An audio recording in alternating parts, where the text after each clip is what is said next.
This isn't a playground for people who can't afford the air in here. Take your hands off that glass before I have you arrested." Michael Davis's voice cut through the hushed luxury of Vance and Company as he slapped Helen's hand away from the velvet display case, his palm connecting with her cheek in a sharp, deliberate crack. The diamond necklace she'd been admiring, her own design, trembled behind the glass. His expensive suit barely shifted as he stepped closer, the scent of imported cologne and entitlement flooding her space. "Women like you always want what you can't have," he sneered, his finger now inches from her face. Helen didn't flinch, didn't blink, just absorbed it in absolute stillness. Her yellow ruffled dress caught the boutique's crystal lighting like a flame. Michael Davis had no idea who he'd just struck. Before continuing, comment where in the world you are watching from and make sure to subscribe because tomorrow's story is one you can't miss. The decision to wear the yellow dress had been deliberate. Helen had stood in her walk-in closet that morning, her fingers grazing past the rows of tailored black suits and understated navy sheets that had become her uniform as CEO. Those were the colors of boardrooms and investor meetings, the shades that helped her blend into spaces that still weren't quite ready for someone who looked like her. But today required something different. Today required visibility. She'd pulled the yellow ruffled dress from the back of her closet, where it hung like a memory of the woman she'd been before the empire, before the wealth, before she'd learned to make herself smaller to fit into rooms designed to exclude her. The fabric was bold and unapologetic, the kind of brightness that refused to be ignored or dismissed. It was exactly what she needed. The morning sun glinted off the gold script spelling Vance and Company, luxury jewelers, as Helen stepped out of her Uber, deliberately choosing the rideshare over her usual driver. Her yellow ruffled dress billowed slightly in the breeze, vibrant and unapologetic, a stark contrast to the muted elegance she knew waited inside. She adjusted her simple leather handbag, no designer logo, no status marker, just enough to pass as an everyday customer. The doorman's eyes swept over her once, twice, then settled on a white couple arriving in a Bentley behind her. He rushed past Helen without a word, pulling their door wide with an obsequious smile. Helen noted his dismissal, the way his posture changed entirely depending on who approached. She'd seen it before, she'd lived it before, but she'd never seen it in her own establishment. Her heels clicked steadily across the imported Italian marble floor, each step measured and deliberate. This was her newest flagship boutique, the crown jewel of a jewelry empire she'd built from a single sketch and a maxed-out credit card 15 years ago. But today, she wasn't here as the CEO. The whispered reports of selective service and clientele filtering had grown too frequent to ignore. She needed to see for herself what happened when her staff thought no one important was watching. The contrast between her vibrant dress and the boutique's carefully cultivated atmosphere was immediate and jarring. Everything inside Vance & Company was designed in muted tones, soft grays and blacks and creams, the kind of understated luxury that whispered wealth rather than shouted it. The staff uniforms were sleek black, almost severity in their simplicity. Even the lighting was calculated, soft and diffused, designed to make the diamonds sparkle while everything else receded into elegant shadow. Helen's yellow dress disrupted that carefully orchestrated palette like a splash of paint on a monochrome canvas. She could feel eyes turning toward her, not with welcome, but with assessment, with judgment. The dress marked her as other, as someone who didn't understand the unspoken rules of spaces like this. The boutique gleamed under carefully positioned spotlights. Display cases formed elegant islands across the showroom floor, each one holding pieces worth more than most people's homes. Behind the main counter, a young associate named Amanda Reyes stood with magazine-perfect posture, her sleek black uniform making her nearly blend into the dark wood paneling. Helen approached with a polite smile, but Amanda Reyes's expression remained fixed, professional yet cold, like a mannequin's. The young woman's gaze traveled from Helen's face down to her dress, lingering on the bright ruffles with something that looked almost like distaste, before returning to meet her eyes with practiced neutrality. "Good morning," Helen said warmly. "I'd love to see the Radiance collection." Amanda Reyes's eyes flickered down to Helen's handbag, then back up with barely concealed assessment. "That collection starts at $50,000. Do you have an appointment?" The words came out clipped, almost rehearsed. Helen kept her voice even. "I don't, but I'm happy to wait if someone's available. We typically require appointments for high-value viewings." Amanda Reyes's fingers hovered over her tablet, not actually typing anything. "Perhaps I can show you something from our more accessible line." The suggestion hung in the air between them, polite on the surface but loaded with assumption. Helen reached for her wallet, noting how Amanda Reyes's posture stiffened slightly, that familiar defensive stance she'd seen countless times in her life. As she placed her credit card on the counter, a white couple in tennis whites approached the adjacent display case. Another associate rushed over immediately, pulling out velvet trays without asking for appointments or proof of anything. "There seems to be an issue with your card," Amanda Reyes said, though she hadn't even swiped it yet. "Our system flags certain—" "Ma'am." The voice sliced through the boutique like a blade. Helen turned to see Michael Davis approaching, his charcoal suit immaculate, diamond cufflinks catching the light like tiny accusations. He moved with the ease of arrogance of someone who'd never been questioned, never been challenged. His hand was already outstretched, not in greeting, but in a gesture that clearly meant stop. In that moment, Helen saw the full picture. Julian's black suit, Amanda Reyes's black uniform, the black-clad security guard near the door, even the dark wood paneling and charcoal display pedestals. The entire environment had been designed as a fortress of exclusivity, where everyone who belonged wore the uniform colors of wealth and restraint. And here she stood, bright as a sunflower in a field of shadows, marked immediately as someone who didn't fit, who didn't understand, who didn't belong. "Is there a problem here?" His tone suggested the problem was obvious. Her. "I was asking to see the Radiance collection," Helen explained calmly. "I'm happy to provide any information you need." "I'm sure you are." Julian's smile was thin, sharp. "But that collection is reserved for our established clientele. Perhaps you saw it on Instagram." He paused deliberately. "We get a lot of influencers trying to take photos they can't afford." Helen felt the familiar heat of indignation rise in her chest, but her voice remained steady. "I'm not here for photos, I'm here to purchase." Julian leaned forward, placing both hands on the display case between them.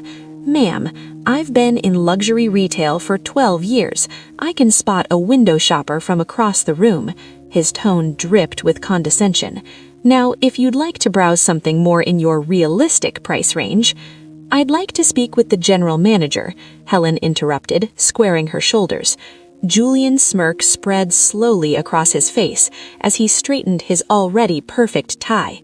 "You're looking at it, sweetheart." He emphasized the last word, wielding it like a weapon. Helen's jaw tightened, the muscles working beneath her skin. She could feel the stares of other customers, the weighted silence of the boutique pressing in around them. In her chest, decades of similar moments crystallized into diamond-hard resolve. She would not let this go. Not this time. Not in her own establishment.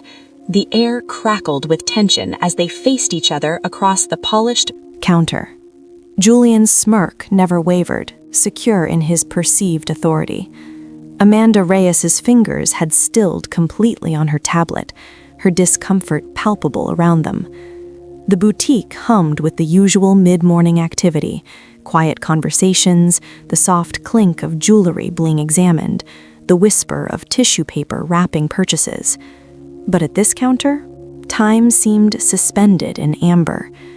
Helen noticed every detail with crystal clarity. The slight sneer playing at the corner of Julian's mouth, the way he shifted his weight to tower over her, the subtle exchanges of glances between staff members who clearly had seen this behavior before. She cataloged each micro-expression, each dismissive gesture, storing them away as evidence of exactly what she had come to find. Above them, sunlight streamed through the geometric skylight, a design element she'd personally commissioned to make the space feel open and welcoming. The very walls around them had been built with her vision of creating a place where luxury met dignity, where beauty was accessible to anyone with a means and desire to own it. The irony of being treated this way in her own establishment wasn't lost on her.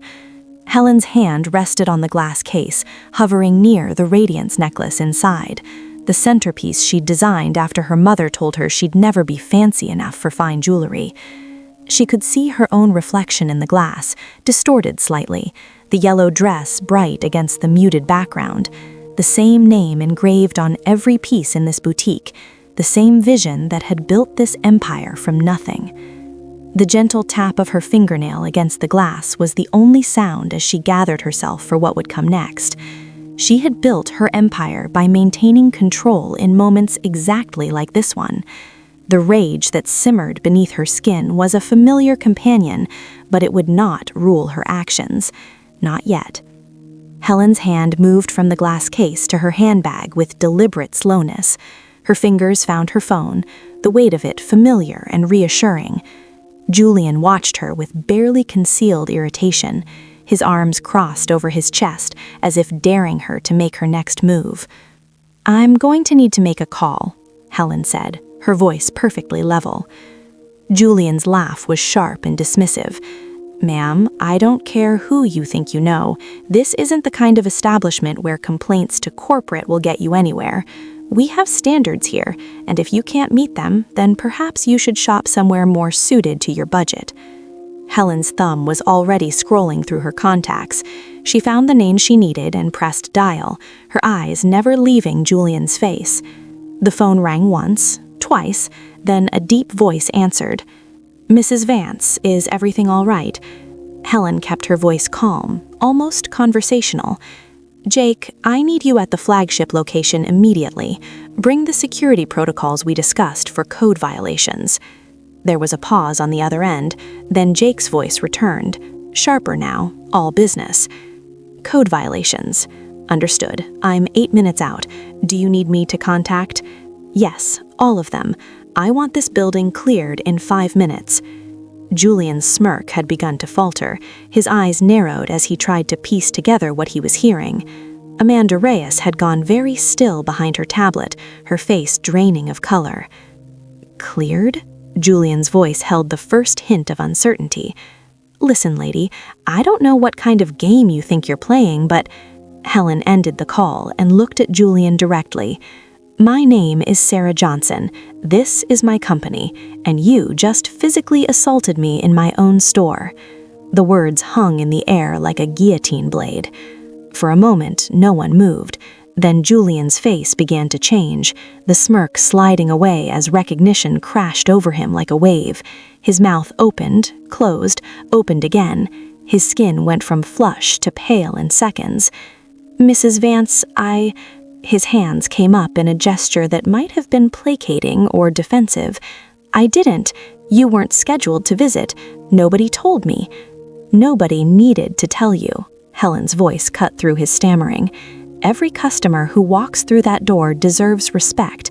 That's the foundation this company was built on, or it was supposed to be." Amanda Reyes had backed away from the counter, her tablet clutched to her chest like a shield.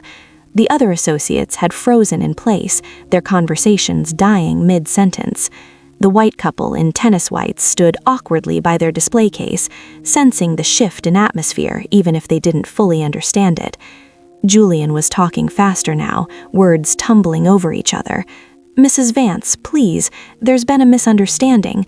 I was just trying to protect the integrity of the brand. We get so many people who just want to look, who waste our time, and I thought—" "You thought what, exactly?" Helen took a step closer to him. "You thought that woman in the yellow dress couldn't possibly belong here. You thought you could put your hands on me and face no consequences. I didn't know who you were. That's precisely the problem, Mr. Thorne. It shouldn't matter who I am." The boutique's front door opened, and Robert Miller strode in, his security badge visible on his belt, followed by 2 additional security personnel. He was a tall man with silver at his temples and the bearing of someone who'd spent years in law enforcement. His eyes swept the room, taking in the scene with professional efficiency before settling on Helen. "Mrs. Vance," he nodded to her, then turned his gaze to Julian. "I'm going to need everyone to remain calm. We are implementing an emergency lockdown protocol." Julian's panic was visible now, sweat beading at his hairline. "This is insane. You can't just shut down the store. We have customers. We have appointments scheduled." "You have 4 minutes," Helen said, checking her phone. "Jake, please escort all customers out, refund any purchases made today, and provide them with vouchers for future visits. I want every staff member assembled in the main showroom. No one leaves until I've spoken with them." Jake moved with practiced efficiency, directing his team. One security officer began approaching customers, speaking in low, apologetic tones. The other moved to lock the front entrance, flipping the elegant open sign to closed. Amanda Reyes was crying silently, mascara beginning to streak. Another associate, a young man who'd been helping the tennis couple, looked like he might be sick. Julian stood rooted to his spot, his earlier confidence completely shattered. "Mrs. Vance, please," he tried again. "I've given 12 years to luxury retail. My uncle, he's on the Heritage Board. He can vouch for my record. This is all just a terrible mistake." Helen felt something cold settle in her chest at the mention of the Heritage Board. Of course, Julian had connections there. That explained so much about how he'd felt empowered to behave this way. 3 minutes, she said quietly. The boutique that had been humming with refined activity was now a scene of controlled chaos. Customers were being ushered out with profuse apologies and gift certificates. Associates gathered in nervous clusters, whispering frantically to each other. Some were already pulling out their phones, no doubt texting friends or family about what was happening. Jake returned to Helen's side. "Building is clear of customers, all staff accounted for, 15 employees total on shift today." "Thank you, Jake." Helen walked to the center of the showroom, her yellow dress bright against the muted backdrop. The assembled staff formed a semicircle around her, their faces showing various degrees of fear, confusion, and dawning comprehension. Julian stood slightly apart from the others, his charcoal suit rumpled now, his earlier arrogance completely evaporated. His hands trembled slightly at his sides. Helen let the silence stretch for a long moment, meeting the eyes of each person gathered before her. Some looked away, others stared back with expressions ranging from defiance to shame. 5 minutes ago, she began, her voice carrying clearly through the space, your manager put his hands on me and told me I didn't belong in this store. Not one of you intervened, not one of you questioned his behavior. Some of you smiled. She paused, letting that truth settle over them like ash. Effective immediately, every person in this room is terminated. Security will escort you out one at a time. You'll receive severance information by email within 48 hours. Your employment with Vance & Company is over. The reaction was instantaneous. Voices erupted in protest and panic. Julian's legs seemed to give out slightly, and he caught himself on a display case. Amanda Reyes's silent tears became audible sobs, but Helen's expression didn't change. She stood in the center of her boutique, surrounded by the evidence of what her company had become in her absence, and she didn't flinch. Not this time. The empty boutique felt different now, hollow and exposed. Helen stood alone in what had been her vision of elegance, watching through the windows as the last terminated employee disappeared down a street, escorted by security. Jake remained nearby, speaking quietly into his phone, coordinating the logistics of an emergency shutdown. "Mrs. Vance," he said, ending his call, "the IT team is on their way to secure the IT systems." "Systems? What do you need from me?" Helen turned from the window. "The manager's office. I need access to everything. Files, computers, records, all of it." Julian's office was tucked behind the showroom, accessible through a discreet door that blended seamlessly into the wood paneling. Helen had never been inside it. She'd approved the floor plans, but the day-to-day operations of this location had been delegated to regional management. That delegation, she was beginning to understand, had been a catastrophic mistake. The office was smaller than she expected, dominated by a sleek glass desk and floor-to-ceiling filing cabinets. Everything was meticulously organized, almost obsessively so. Julian's degree from a prestigious business school hung on the wall alongside photos of him at various industry events, always positioned next to people who mattered. Jake helped her power on the computer system. "Do you know what you're looking for?" "Patterns," Helen said, settling into the leather chair. "There's always a pattern." She started with the digital files, clicking through folders labeled by year and quarter, sales reports, inventory logs, staff schedules. Everything looked professionally maintained on the surface. But Helen had built this company from nothing. She knew what healthy numbers looked like, and something here felt off. Then she found it. A folder buried 3 levels deep, labeled simply RFL, Refusal Logs. Helen opened the first document and felt her stomach tighten. It was a spreadsheet, clinically organized, tracking every customer who had been refused service or asked to leave the premises over the past 18 months.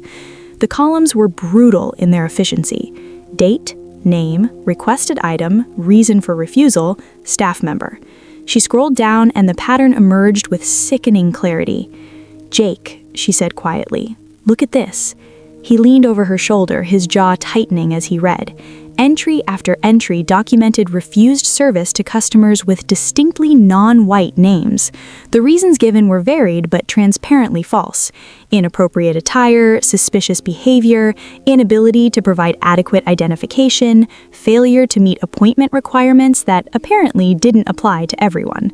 One entry stopped Helen cold. September 14th, name, Thomas Lee. Requested item, custom engagement ring consultation. Reason for refusal, does not meet clientele standards. Staff member, Jay Thorne. "They tracked this," Jake said, his voice hard. "They kept records of discriminating against people." Helen clicked to another file. This one was labeled Priority Clients and contained photos. Every face was white. Every address was in one of 3 affluent zip codes.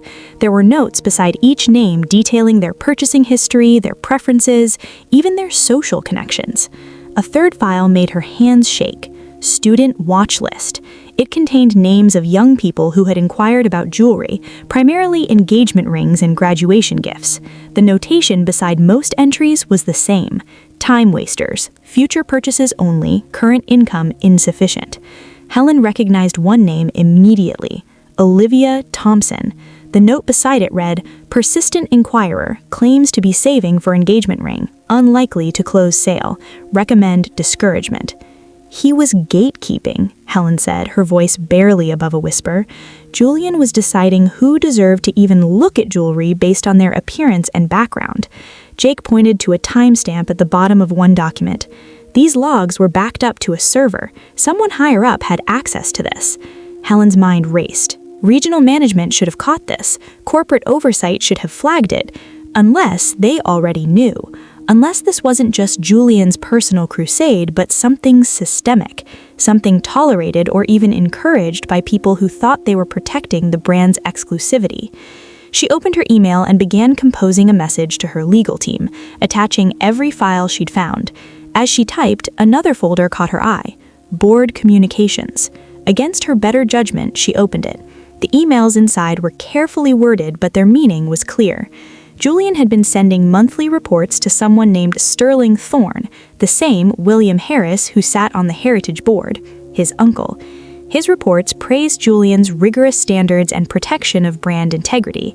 They celebrated his filtering of unsuitable customers and his maintenance of the store's prestigious atmosphere.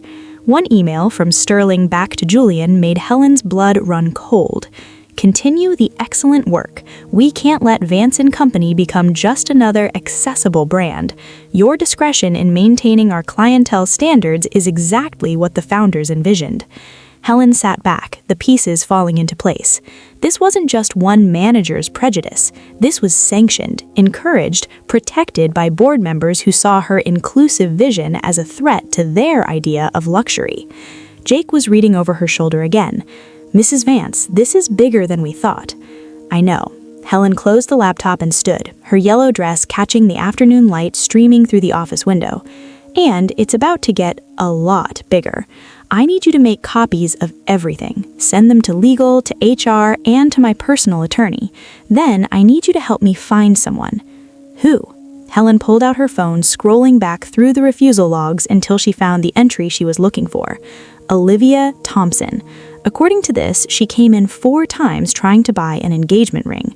Julian's notes say she's a graduate student at the university. We're going to find her, and I'm going to hear her story. And then, Helen looked around the office at the evidence of systemic discrimination hidden behind the veneer of luxury and sophistication.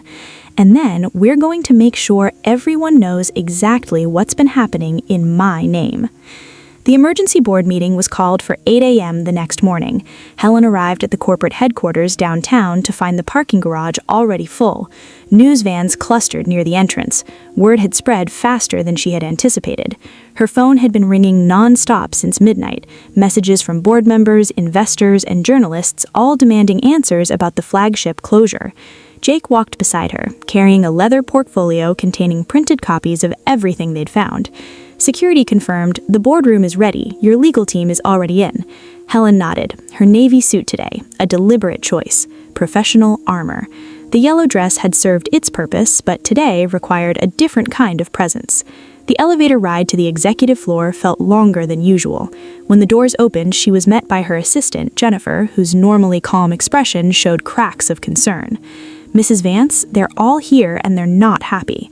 Chairman Sterling arrived an hour early with his own legal team. Of course he did. Helen straightened her shoulders.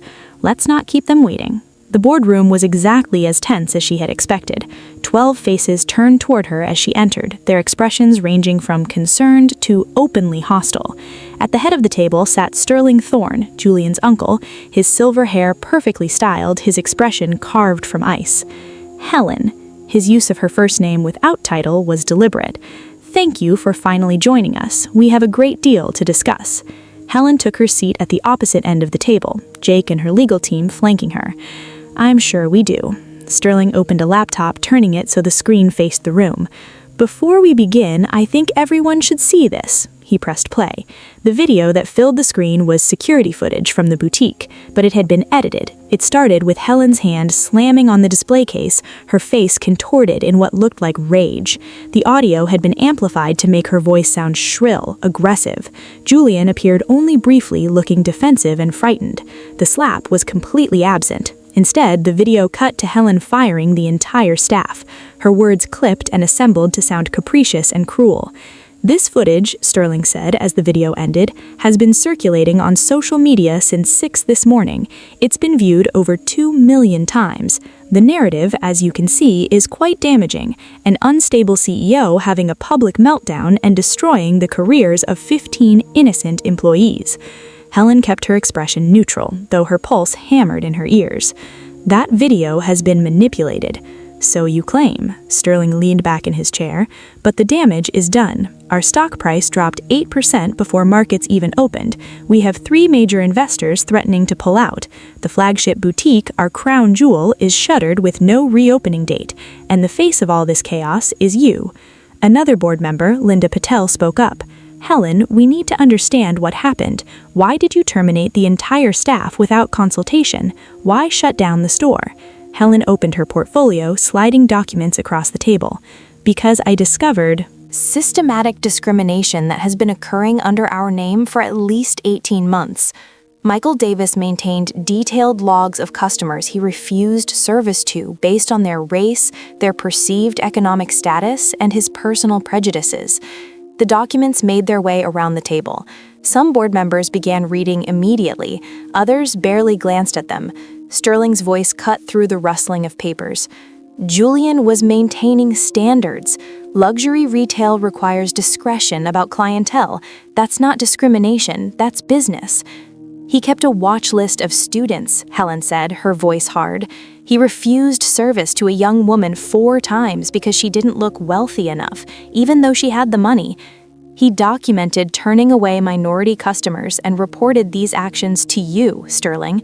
I found your emails praising him for it. The room went very quiet.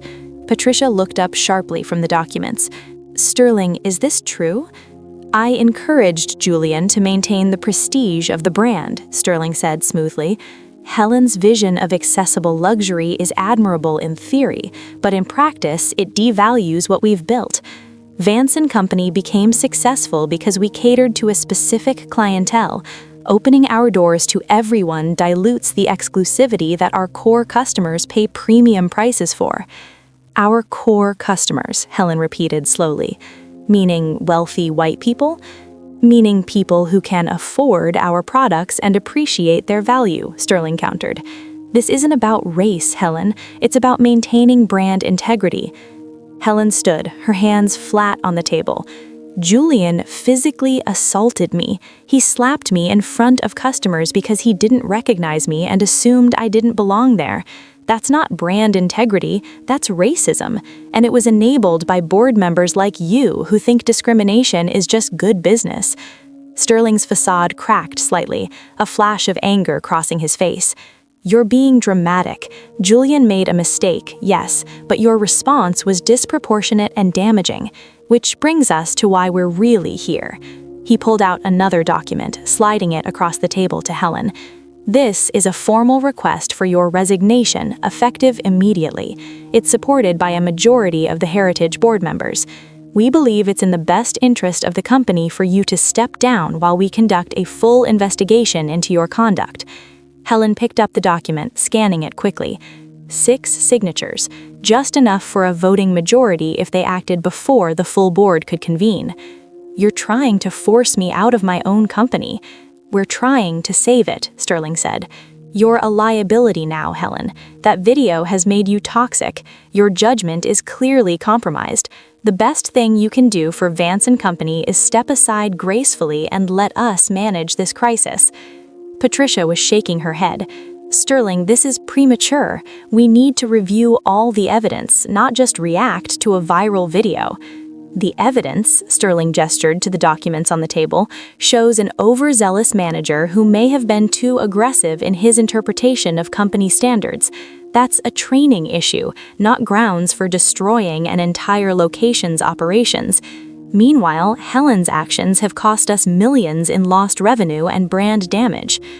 Helen's legal team was whispering urgently, but she held up a hand. She looked around the table at faces she'd known for years, people who'd celebrated her success, who'd toasted her vision, who'd profited enormously from the company she'd built.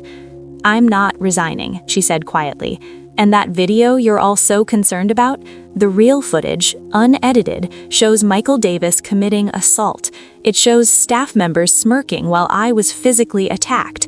It shows exactly what I found in those logs. A culture of discrimination that you, Sterling, actively encouraged."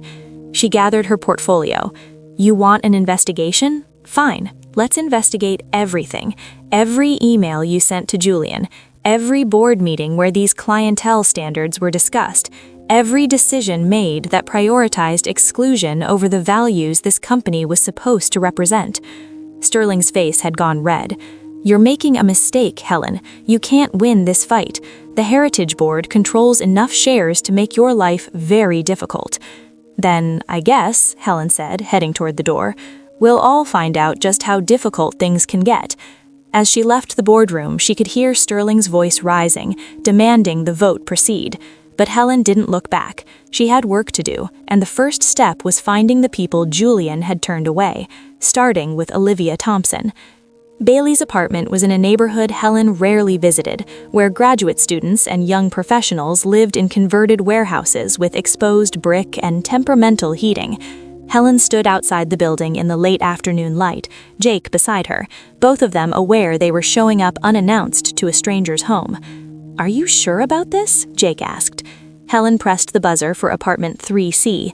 "No, but I need to hear her story directly." The intercom crackled. "Hello?" The voice was young, cautious. "Olivia Thompson. My name is Sarah Johnson. I own Vance & Company Jewelers. I'd like to speak with you if you have a few minutes." A long pause. Then, "Is this some kind of joke?" "I wish it were. Please, I know what happened to you at my store. I'm trying to make it right." Another pause, longer this time. Then the door buzzed open. Bailey's apartment was small but carefully maintained, with plants on every available surface and textbooks stacked in neat piles. The young woman who answered the door was petite, with natural hair pulled back in a ponytail and paint stains on her jeans. Her eyes were wary. "You're really her," Bailey said, studying Helen's face. "I saw you on the news this morning. They're saying you had a breakdown." "They're saying a lot of things." Helen remained in the doorway. "May we come in? I promise this won't take long." Bailey stepped aside, gesturing to a worn couch. "I don't understand why you're here." Helen sat, choosing her words carefully. "Yesterday, I visited my flagship store undercover. The manager, Michael Davis, assaulted me and refused me service. Afterward, I found logs documenting similar treatment of other customers. Your name was in those logs multiple times." Bailey's expression shifted, something painful flickering across her face. She sat in a chair across from them, her hands clasped tightly in her lap.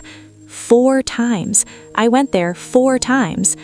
"Tell me what happened," Helen said gently. "Please." Bailey took a breath. "I've been saving for 3 years to buy an engagement ring. My girlfriend, Melissa, she doesn't know, but I've been putting away money from my teaching assistant stipend and my weekend job at the campus bookstore. It's not much, but I finally had enough for something nice, something she'd love." She stood, walking to the window.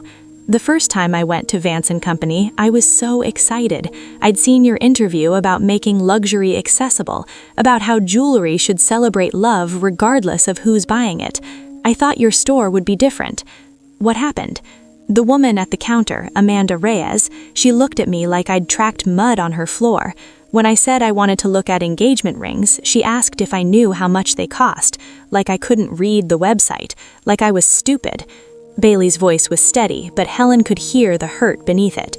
"I told her my budget, $5,000. She laughed and said they didn't really carry anything in that range for engagement rings." Helen felt sick. $5,000 was a substantial purchase for most people, more than enough for a beautiful piece. "I went back a second time, thinking maybe it was just her. A man helped me that time, showed me a few rings, but kept steering me toward the promise rings instead, told me those were more appropriate for people in my situation." Bailey turned back to face them. "I'm 26 years old, I have a master's degree, and I'm working on my PhD. What situation was he talking about, except that I don't look like I have money?" "The third time," Helen prompted quietly. "Michael Davis himself. He asked what I did for work. When I said I was a graduate student, he said the store typically didn't work with students because they often had unrealistic expectations about financing options." Bailey's hands clenched. "I wasn't asking for financing. I had cash, but he wouldn't listen, just kept suggesting I come back when I was more established in my career." Jake was taking notes, his expression grim. Helen felt the weight of each word, the accumulation of humiliation this young woman had endured in her name. "And the 4th time," Bailey's laugh was bitter, "I brought Sofia Garcia with me. I thought maybe if they saw us together, saw how serious we were, they'd actually help. Julian took one look at us, 2 black women holding hands, and suddenly the ring I'd been interested in was no longer available. He said it had been sold, but I'd called that morning to confirm it was still there." She walked to a drawer and pulled out a folder, handing it to Helen.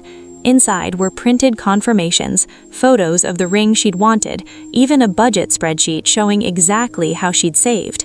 "I documented everything because I thought maybe I'd file a complaint. But then I looked up your corporate office and saw the Heritage board members, all those old white men in expensive suits. I figured they'd never believe me over their own manager." Helen looked through the folder, seeing the same ring repeated in multiple photos. It was from the Radiance collection, one of Helen's own designs. The price was well within Bailey's stated budget. "Bailey, I believe you, and I'm sorry. What happened to you was wrong, and it happened because I wasn't paying close enough attention to who I'd trusted to represent my company." Bailey sat back down, her eyes searching Helen's face. "Why are you really here? The news said you fired everyone at that store. Is that true?" "Yes. Because of what happened to you? Because of what's been happening to people like you for months, maybe longer? Julian kept logs, Bailey said. He tracked every person he deemed unsuitable and reported it to board members as evidence of maintaining standards. Helen leaned forward. I'm going to fix this, but I need help. I need people willing to tell their stories publicly to show that this wasn't just one incident, but a pattern. Bailey was quiet for a long moment. If I do this, if I come forward, I'll be all over the news. My department, my advisor, everyone will know I couldn't even buy a ring without drama. I know I'm asking a lot, Helen said, but your story matters. You matter, and you deserve better than what my store gave you. Will it change anything, or is this just PR damage control? Helen met her eyes directly. I can't promise it will change everything, but I can promise I'm going to fight to make Vance & Company what it was supposed to be, a place where love is celebrated, not gatekept, where people like you are welcomed, not dismissed. Bailey looked down at her hands, at the folder of documentation she'd kept. There's a conference on campus in 3 days about equity in retail spaces. I was thinking about presenting some of my research there. What kind of research? Discrimination in luxury retail, how minority customers are systematically excluded through subtle policies and trained staff behavior. I have data from surveys, interviews, case studies. Bailey's voice grew stronger. I wasn't just trying to buy a ring. I was documenting a thesis. Helen felt something shift, a recognition of kindred determination. Would you be willing to share that research more broadly, not just at the conference? You mean like a press conference or a town hall? Something where real people can share real experiences, where we don't let board members and edited videos control the narrative. Bailey stood, pacing her small living room. Helen waited, watching the young woman wrestle with the decision. Finally, Bailey turned back. Okay, I'll do it, but on one condition. Name it. When this is over, when your store reopens, I want to be able to walk in there and buy that ring without anyone questioning whether I belong. And I want to know that other people who look like me, who are students or artists or just starting out, can do the same thing. Helen stood, extending her hand. You have my word. And Bailey, that ring, consider it yours, no charge. Not as a bribe, but as an apology and as a promise that things are going to be different. Bailey took her hand, her grip firm. I don't want it for free. I want to pay for it. I earned that money, but I want the experience of buying it to be what you promised your company would be. Then that's what you'll have, Helen said. And Bailey, thank you for not giving up, for documenting everything, for being brave enough to try 4 times when most people would have quit after 1. As they left the apartment, Jake spoke quietly. She's not the only one. If we're doing this right, we need to find others. Helen pulled out her phone, scrolling through the refusal logs she'd saved. There are dozens of names here. Let's start making calls. The sun was setting over the city, casting long shadows across the streets. Helen looked up at Bailey's building, at the light in her window, and felt something she hadn't felt since walking into that boutique in her yellow dress. Hope, and the beginning of a plan. The call came at 11 that night, just as Helen was reviewing Bailey's research documentation for the 3rd time. An unknown number, which she normally wouldn't answer, but something made her pick up. Mrs. Vance? The voice was young, male, uncertain. My name is David Park. I was one of the people you fired yesterday. Helen sat up straighter, putting the research aside. I'm listening. I need to meet with you tonight if possible. I have something you need to see, but I can't talk about it over the phone. 20 minutes later, Helen and Jake sat across from Andrew Kim in an all-night diner 3 blocks from her corporate office. He was younger than she'd expected, maybe 24, with glasses that kept sliding down his nose and a nervous energy that made him tap his fingers against his coffee cup. I managed the security system at the flagship, David began without preamble. Cameras, digital storage, backup protocols, all of it. I remember seeing your name on the personnel list, Helen said. You'd been there 6 months? 7. And I hated every day of it. David pulled a laptop from his bag, setting it carefully on the table. Julian, he made my life hell. Constant comments about how I got hired because of diversity quotas, how I should be grateful for the opportunity. But I needed the job. Student loans, rent, you know. Helen nodded, recognizing a familiar story. The day you came in, I was in the back monitoring the feeds. I saw everything. David's fingers moved across the keyboard, pulling up files. I watched Julian escalate the situation. I saw him hit you, and I just knew he was going to try to cover it up. So what did you do? I made backups, not just video, but audio. The system captures everything, but the audio files are stored separately on a server that gets wiped every 72 hours to save space. I downloaded everything from that day before Julian could delete it. Jake leaned forward. Why would you do that? You had to know it would put your job at risk. David met his eyes. Because I watched him do the same thing to customers every single day, watched him treat people like dirt, then erase the evidence. I had files on my personal drive, months of footage showing his behavior. I was building a case to report him to corporate, but then you showed up and fired everyone, and I thought maybe I'd been too late. You weren't too late, Helen said quietly. Show me what you have. David turned the laptop screen toward them. This is the raw audio from the security system. The video Sterling put out this morning. It was edited by someone who knew what they were doing. They stripped out the original audio and replaced it with fragments taken out of context, but they didn't know about the backup server. He played the file. Helen heard her own voice, steady and professional, asking to see the Radiance collection, Amanda Reyes's dismissive responses, then Julian's voice dripping with contempt. Ma'am, I've been in luxury retail for 12 years. I can spot a window shopper from across the room. Helen's response, calm but firm. I'd like to speak with the general manager. Then Julian's words, sharp and deliberate. You're looking at it, sweetheart. The audio continued, capturing every word of the escalating confrontation, Julian's increasing aggression. The moment he told her to get her hands off the display case, the unmistakable sound of his palm connecting with her face, the collective gasp from other customers, and then Helen's voice cutting through the aftermath, like a blade. My name is Sarah Johnson. This is my company, and you just physically assaulted me in my own store. David stopped the playback. There's more. The full termination speech. Everything. All of it. Time-stamped and verified. This is admissible evidence, Mrs. Vance. This proves that video Sterling released is fabricated. Helen stared at the laptop, at the waveforms representing that terrible moment. Why bring this to me? You could have sold this to a news outlet, made money from it. Because I don't want money. I want to know what happened to you, what I watched happen to dozens of other people, actually matters. I want Julian and everyone who protected him to face real consequences. David pushed his glasses up. And you fired me for standing by and doing nothing. You were right to do it. I should have intervened. I should have said something months ago. This is me trying to make that right. Jake was already on his phone. I'm calling legal. We need this authenticated and protected immediately. Helen reached across the table, touching David's hand briefly. Thank you. This changes everything.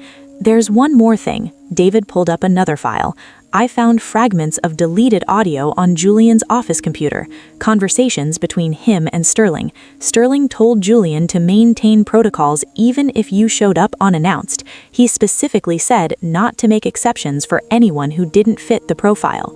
Sterling knew I was coming, not specifically when or where, but he knew you were doing undercover visits, and he told Julian to treat you exactly like he'd treat any other customer who didn't look like they belonged. David's voice shook slightly. They set you up, Mrs. Vance. I'd file a complaint. But then I looked up your corporate office and saw the Heritage Board members. All those old white men in expensive suits. I figured they'd never believe me over their own manager. Helen looked through the folder, seeing the same ring repeated in multiple photos. It was from the Radiance collection, one of Helen's own designs. The price was well within Bailey's estimated budget. Bailey, I believe you, and I'm sorry.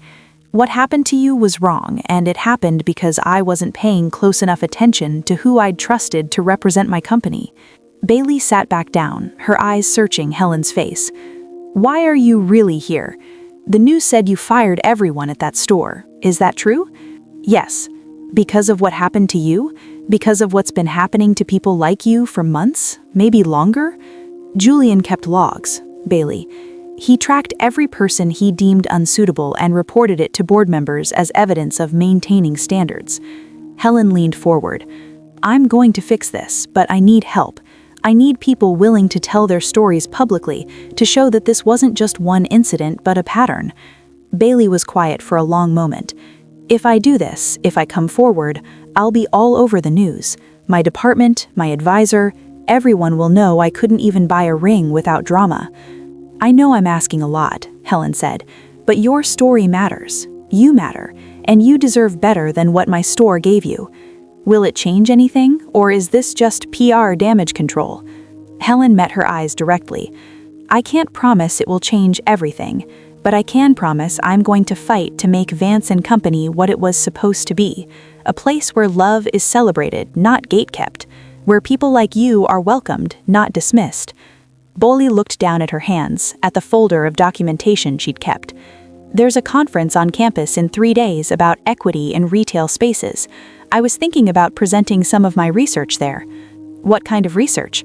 Discrimination in luxury retail, how minority customers are systematically excluded through subtle policies and trained staff behavior. I have data from surveys, interviews, case studies. Bailey's voice grew stronger. I wasn't just trying to buy a ring, I was documenting a thesis. Helen felt something shift, a recognition of kindred determination. Would you be willing to share that research more broadly, not just at the conference? You mean like a press conference or a town hall? Something where real people can share real experiences? Where we don't let board members and edited videos control the narrative? Bailey stood, pacing her small living room. Helen waited, watching the young woman wrestle with the decision. Finally, Bailey turned back. Okay, I'll do it, but on one condition. Name it. When this is over, when your store reopens, I want to be able to walk in there and buy that ring without anyone questioning whether I belong. And I want to know that other people who look like me, who are students or artists or just starting out, can do the same thing. Helen stood, extending her hand. You have my word. And Bailey, that ring, consider it yours, no charge. Not as a bribe, but as an apology and as a promise that things are going to be different. Bailey took her hand, her grip firm. I don't want it for free. I want to pay for it. I earned that money. But I want the experience of buying it to be what you promised your company would be. Then that's what you'll have, Helen said. And Bailey, thank you for not giving up, for documenting everything, for being brave enough to try 4 times when most people would have quit after 1. As they left the apartment, Jake spoke quietly. She's not the only one. If we're doing this right, we need to find others. Helen pulled out her phone, scrolling through the refusal logs she'd saved. There are dozens of names here. Let's start making calls. The sun was setting over the city, casting long shadows across the streets. Helen looked up at Bailey's building, at the light in her window, and felt something she hadn't felt since walking into that boutique in her yellow dress. Hope, and the beginning of a plan. The call came at 11 that night, just as Helen was reviewing Bailey's research documentation for the 3rd time. An unknown number, which she normally wouldn't answer, but something made her pick up. Mrs. Vance? The voice was young, male, uncertain. My name is David Park. I was one of the people you fired yesterday. Helen sat up straighter, putting the research aside. I'm listening. I need to meet with you tonight, if possible. I have something you need to see, but I can't talk about it over the phone. 20 minutes later, Helen and Jake sat across from Andrew Kim in an all-night diner 3 blocks from her corporate office. He was younger than she'd expected, maybe 24 with glasses that kept sliding down his nose and nervous energy that made him tap his fingers against his coffee cup. I managed the security system at the flagship, David began without preamble. Cameras, digital storage, backup protocols, all of it. I remember seeing your name on the personnel list, Helen said. You'd been there 6 months? 7, and I hated every day of it. David pulled a laptop from his bag, setting it carefully on the table. Julian, he made my life hell. Constant comments about how I got hired because of diversity quotas, how I should be grateful for the opportunity, but I needed the job. Student loans, rent, you know. Helen nodded, recognizing a familiar story. The day you came in, I was in the back monitoring the feeds. I saw everything. David's fingers moved across the keyboard, pulling up files. I watched Julian escalate the situation. I saw him hit you, and I just knew he was going to try to cover it up. So what did you do? I made backups, not just video, but audio. The system captures everything, but the audio files are stored separately on a server that gets wiped every 72 hours to save space. I downloaded everything from that day before Julian could delete it. Jake leaned forward. Why would you do that? You had to know it would put your job at risk. David met his eyes. Because I watched him do the same thing to customers every single day. Watched him treat people like dirt, then erase the evidence. I had files on my personal drive, months of footage showing his behavior. I was building a case to report him to corporate, but then you showed up and fired everyone, and I thought maybe I'd been too late. You weren't too late, Helen said quietly. Show me what you have. David turned the laptop screen toward them. This is the raw audio from the security system. The video Sterling put out this morning, it was edited by someone who knew what they were doing. They stripped out the original audio and replaced it with fragments taken out of context, but they didn't know about the backup server. He played the file. Helen heard her own voice, steady and professional, asking to see the Radiance collection. Amanda Reyes's dismissive responses. Then Julian's voice, dripping with contempt. Ma'am, I've been in luxury retail for 12 years. I can spot a window shopper from across the room. Helen's response, calm but firm. I'd like to speak with the general manager. Then Julian's words, sharp and deliberate. You're looking at it, sweetheart. The audio continued, capturing every word of the escalating confrontation, Julian's increasing aggression, the moment he told her to get her hands off the display case, the unmistakable sound of his palm connecting with her face, the collective gasp from other customers, and then Helen's voice cutting through the aftermath like a blade. My name is Sarah Johnson. This is my company, and you just physically assaulted me in my own store. David stopped the playback. There's more. The full termination speech. Everything. All of it time-stamped and verified. This is admissible evidence, Mrs. Vance. This proves that video Sterling released is fabricated. Helen stared at the laptop, at the waveforms representing that terrible moment. Why bring this to me? You could have sold this to a news outlet, made money from it. Because I don't want money. I want to know that what happened to you, what I watched happen to dozens of other people, actually matters. I want Julian and everyone who protected him to face real consequences. David pushed his glasses up. And you fired me for standing by and doing nothing. You were right to do it. I should have intervened. I should have said something months ago. This is me trying to make that right. Jake was already on his phone. I'm calling legal. We need this authenticated and protected immediately. Helen reached across the table, touching David's hand briefly. Thank you. This changes everything. There's one more thing. David pulled up another file. I found fragments of deleted audio on Julian's office computer. Conversations between him and Sterling. They knew you were planning to visit properties. Sterling told Julian to maintain protocols even if you showed up unannounced. He specifically said not to make exceptions for anyone who didn't fit the profile. Sterling knew I was coming? Not specifically when or where, but he knew you were doing undercover visits, and he told Julian to treat you exactly like he'd treat any other customer who didn't look like they belonged. David's voice shook slightly. They set you up, Mrs. Vance. Squeezed her hand. This is just the beginning. We have a lot of work ahead. When are you reopening the flagship? Helen smiled. 30 days. Completely renovated, newly trained staff, and new leadership. And you know what the first sale is going to be? What? You buying your engagement ring. The one Julian told you was sold. It wasn't. I held it. Bailey's eyes filled with tears. You didn't have to do that.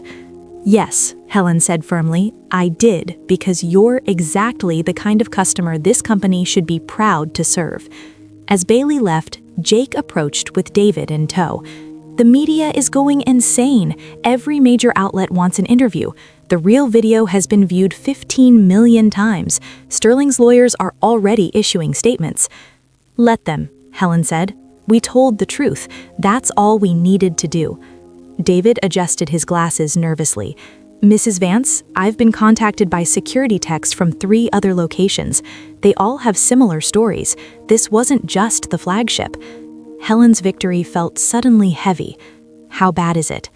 Bad. But now that people know you're listening, that you actually care, they're ready to talk. She looked out at the nearly empty ballroom, at the screen still showing Bailey's folder of documentation, at the space where Sterling had stood so confidently just hours ago. Then we listen, Helen said to all of them, and we fix this. All of it. The emergency shareholder meeting 3 weeks later felt like standing at the edge of a cliff.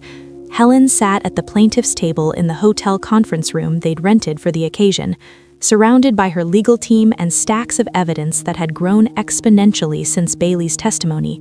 Jake stood near the back wall, his eyes constantly scanning the crowd of investors, board members, and press who'd somehow gotten wind of the proceedings. Sterling Thorne sat across the aisle, his expensive suit perfectly pressed, but his face had lost some of its assured arrogance. The viral response to the town hall had been devastating to his position. Every major news outlet had covered it. Social media had turned the hashtag Vance Values into a rallying cry. 3 Heritage board members had already resigned under pressure.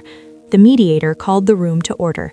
We're here to address the motion filed by Mrs. Sarah Johnson regarding corporate governance violations and discriminatory practices enabled by Heritage Board oversight. For the next 2 hours, Helen's legal team presented everything: the refusal logs, Sterling's emails to Julian praising his gatekeeping, testimony from 17 customers who'd been turned away, financial analysis showing the flagship location had been deliberately underperforming because Julian was refusing viable sales, and finally, the unedited security footage of Helen's assault played in full for every person in the room. When it ended, Sterling's lawyer stood. My client acknowledges errors in judgment, but maintains that his actions were motivated by brand protection, not discrimination. Brand protection? Helen said, rising from her seat, though she wasn't technically supposed to speak yet. Is that what we're calling it when you tell your nephew to maintain appropriate clientele standards in an email dated 6 months ago? When you praised him for turning away graduate students and young professionals because they didn't fit your vision of who deserves luxury? The mediator allowed it. Sterling's face had gone red. The Heritage Board, Helen continued, her voice steady, was supposed to preserve the values this company was founded on. Instead, you used it to undermine every principle of accessibility and inclusion I built Vance & Company to represent. You're not protecting the brand, you're destroying it. The vote wasn't even close. By 5 that afternoon, William Harris had been removed from the board entirely. 2 other Heritage Board members accepted forced resignations. The remaining board members voted to restructure governance, giving Helen expanded authority over operations and hiring. Walking out of that conference room, Helen felt the weight of months lift slightly from her shoulders, but the real work was just beginning. She met with Bailey at a coffee shop the next morning. The young woman arrived with a leather portfolio under her arm, looking both nervous and determined. "Thank you for coming," Helen said, sliding a cup of coffee across the table. "Your assistant said this was a job offer." Bailey's eyebrows raised. "I assumed you meant like consulting or something?" "I mean Director of Customer Experience and Equity Training." Helen opened her own folder. "Full-time benefits, salary well above what you're making as a TA. Your job would be to completely rebuild how we train staff, how we measure success, how we think about who our customers are and should be." Bailey stared at her. "I'm still in my PhD program." "I know. The position includes funding for you to complete your degree. Your research on discrimination in luxury retail, that's not just academic anymore. That's the foundation of how we're going to fix this company." "Helen, I've never worked in corporate retail management." "Good, because everyone who has clearly learned the wrong lessons." Helen leaned forward. "I need someone who understands what it feels like to be on the other side of that counter. Someone who documented everything because they knew their experience mattered, even when no one was listening. That's you." Bailey was quiet for a long moment, her fingers tracing the rim of her coffee cup. "If I do this, I'm going to push back. I'm going to challenge everything. I won't be polite about systems that need to be torn down." "I'm counting on it," Helen said. Over the next month, Bailey assembled what she called the New Guard. She recruited from communities that had been systematically excluded from luxury retail, a former teacher who'd been profiled in a high-end store, an artist who'd saved for years to buy his partner a necklace only to be redirected to costume jewelry, and recent immigrant who spoke 5 languages but had been dismissed because of her accent. Helen watched them transform the training program from her office, reviewing modules that bore no resemblance to the corporate scripts of before. Bailey's team taught empathy through experience. New hires spent their first week not learning product specs, but hearing stories from customers who'd been turned away, understanding the weight of assumptions and microaggressions. "Look at this," Bailey said one afternoon, pulling up survey data on her laptop. "We're testing the new protocols with focus groups. Customer comfort scores are up 40%, and these aren't just diverse customers. Everyone reports feeling more welcome." Helen studied the numbers. Because when you train people to see everyone as worthy of respect, everyone benefits. Exactly. Bailey clicked to another screen. But we're going to lose some of the old guard customers, people who liked the exclusivity, who felt special because others were being kept out. "Let them go," Helen said without hesitation. "We'll build something better." By the time the flagship reopening date was set, 43 new employees had been hired. Every single one had been through Bailey's training program. Every single one had been chosen not just for retail experience, but for demonstrated empathy and commitment to the new values. Helen walked through the renovated boutique the night before reopening, Bailey beside her. The space had been redesigned with input from community focus groups, more open, less intimidating, display cases at varying heights so children could see too, comfortable seating areas where families could gather, and in the entrance, behind glass, hung a yellow, ruffled dress. "Are you sure about this?" Bailey asked, looking at the dress. Helen touched the glass gently. "I wore this dress the day I learned my company had betrayed everything I built it to be, and I wore it the day I decided to fight back. People need to know that story." Beneath the dress, a plaque read, "The day we remembered that luxury means nothing if it's built on exclusion. May we never forget." The morning of the grand reopening, Helen stood in the center of the boutique at 5 a.m. before the dawn light had fully broken. The space glowed softly under the new lighting design, warm and welcoming rather than coldly elegant. She'd chosen her outfit carefully, not the navy suit of corporate authority or the yellow dress of that first confrontation, but something in between, a dress in deep amber, bright enough to be noticed, sophisticated enough to command respect. Jake arrived first, doing his security sweep, followed by Bailey and her training team. Then came the new staff, each one arriving early, nervous energy palpable. Helen gathered them in the center of the showroom. "Today," she said, looking at each face, "we're not just reopening a store, we're making a promise to every person who walks through that door. We're promising to see them, to respect them, to celebrate whatever brought them here, whether it's their first purchase or their 50th. A young man named David, formerly a high school counselor who'd been profiled at a different luxury store, raised his hand. "What if we make mistakes? What if we slip up? Then you acknowledge it, apologize, and do better next time," Helen said. "Perfection isn't the goal. Genuine care is." At 9 a.m., they unlocked the doors. The first customer was an elderly woman using a walker, her grandson supporting her arm. Helen watched from her position near the consultation area as David greeted them, immediately offering a comfortable chair and asking how he could help. "My husband proposed to me 60 years ago today," the woman said, her voice quavering. "I'd like to buy myself something to mark the occasion. He passed last year." David's face filled with compassion. "What a beautiful way to honor both your love and yourself. Let's find something perfect." By noon, the boutique was full, not packed, but steadily busy with a range of customers that looked nothing like Julian's priority client list. A same-sex couple looking at wedding bands, a teenage girl spending her savings on a graduation gift for her mother, a man in work boots inquiring about anniversary jewelry, and yes, wealthy clients too, but now they shared space with everyone else. Bailey appeared at Helen's elbow. "We have someone asking for you specifically."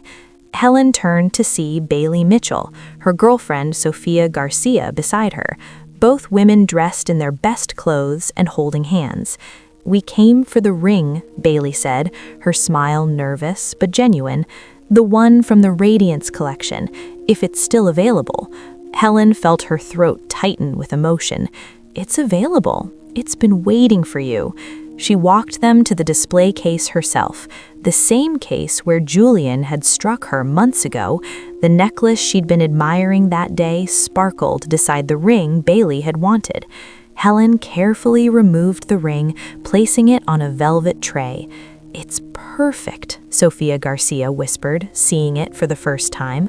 Bailey tried it on, tears gathering in her eyes.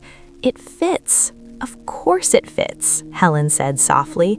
"You earned this. Every dollar, every hour of work, every moment of saving. This ring represents your love and your commitment, and nothing about you or your relationship ever made you less worthy of it."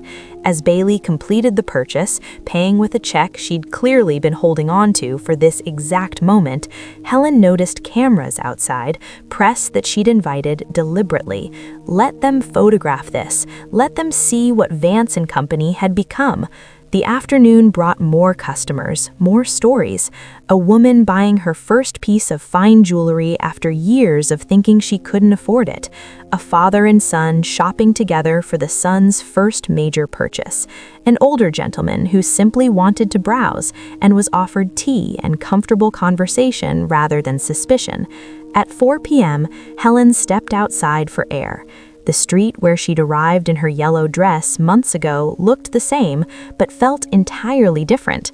A small crowd had gathered, drawn by the reopening coverage. Some held signs, "This is what luxury looks like, and everyone deserves beauty." A young black woman approached hesitantly. "Mrs. Vance, I just wanted to say thank you. I saw your town hall speech. I've never felt like stores like this were for me, but maybe now." "They are," Helen said firmly. "They absolutely are." As the sun began to set, Helen stood in the center of the boutique one final time that day. The yellow dress hung in its place of honor near the entrance, a reminder of the moment everything changed. Around her, the new staff was closing out their registers, sharing stories of their first day, laughing and occasionally wiping away tears. Bailey joined her, exhausted but glowing. "We did it." "You did it," Helen corrected. "You and everyone who refused to accept that luxury meant exclusion." Through the windows, Helen could see the city lights beginning to glow. Somewhere out there were more people who'd been turned away from spaces they deserved to occupy, more stories waiting to be heard, more fights waiting to be fought.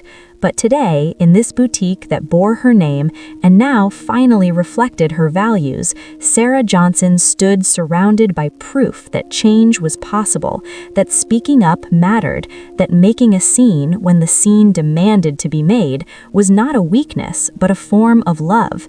She thought about her mother, who'd been told she wasn't fancy enough for fine jewelry, about every person who'd been made to feel small in spaces designed to celebrate beauty and love, about the woman she'd been when she walked in here months ago, prepared to stay quiet, to fix things privately, to avoid disruption. That woman was gone. In her place stood someone who understood that true leadership sometimes meant being loud, being disruptive, being impossible to ignore. Helen looked at the yellow dress one more time, then turned back to her team, to her new beginning, to the future she'd fought for and won. "Same time tomorrow?" Bailey asked. Helen smiled, genuine and unguarded. "Same time tomorrow and every day after that." The boutique lights dimmed as they locked the doors, but the yellow dress remained illuminated, a beacon in the window, a promise kept, a soul found, a standard raised that would never be lowered again. Thank you for staying with me until the very end of this incredible journey. If this story touched your heart, wait until you see what's coming next. It's even more powerful and inspiring than you can imagine, so don't go anywhere.